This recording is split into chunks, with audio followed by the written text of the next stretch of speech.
Enoch now, he's seen the fifth heaven, and now he goes to the sixth heaven. And thence these men, these two witnesses, these plus Enoch, three witnesses, these two angels, took me and bore me up to the sixth heaven, and there I saw 7 bands of angels. This is neat, because when you see Messiah and in the apostolic writings in the New Testament, myriads of angels, that type of terminology being invoked, and could I not call down thousands of angels and things of that, that's where this takes place. That's where they are. This is where the myriads of angels are. These men took me and bore me up to the sixth heaven. Notice the sixth heaven and the holy angels are above the fifth heavens. Seems appropriate, right? Now, skip back to the time that Messiah was here. Messiah is on earth. He's being tempted by Satan, physically and bodily. Physically, bodily, and spiritually. Taken to the wilderness, taken to the top of the temple, tempted with the eating when and listening to Satan's deception, and tempted with thrusting himself to his own demise, and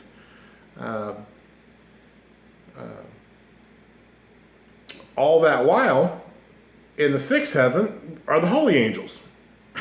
So if he really wanted, if it was part of the Father's program, which it was not at the time, he could have called on them, and there were myriads of them. But he knew the Father's will for him was to first be put in the ground, and then die and be raised. So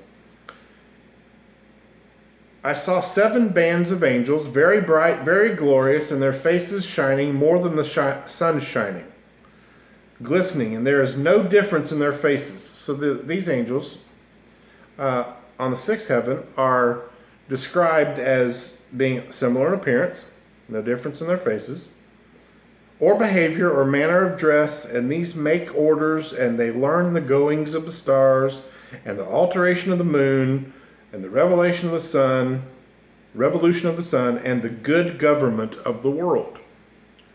Well, we know that as it pertains to the one to whom all power in heaven and earth was given, Messiah Yeshua, Jesus, we know that he, the government of the world will rest on his shoulders. Why? Why is that important? Because the Father originally gave dominion of the earth to man. And so it is not for the angels to exert dominion here. It is for a man to exert dominion here. And of course, the woman that is taken from his side as a co-laborer and helpmeet. And when they see, that is, these holy angels in the sixth heaven, see evil doing, they make commandments and instruction. They're taking notes. And sweet and loud singing and all songs of praise. This, of course, juxtaposed to what was on the fifth heaven, where there was no songs of praise and no service unto the Lord.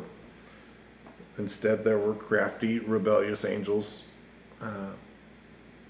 that are lower than these angels. Enoch said, these are archangels who are above angels, high angels. They measure all life in heaven and on earth. They're like scribes.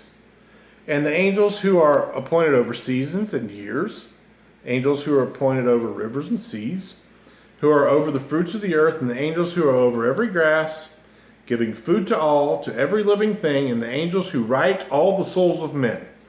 You want to know how important you are? These angels have written down your story, your soul. We're going to find out in greater detail as we progress that there has never been a soul that has been birthed that was not beforehand noted in the heavens. Not anyone in this room with me, not anyone in the next room, not you watching on the internet.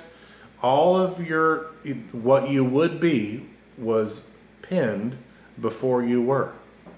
Isn't that awesome? So when we look at the Lamb slain from the foundation of the world, we're going to find out Enoch has quite a bit to say about that, and how that is not simply something that is solely a messianic happening.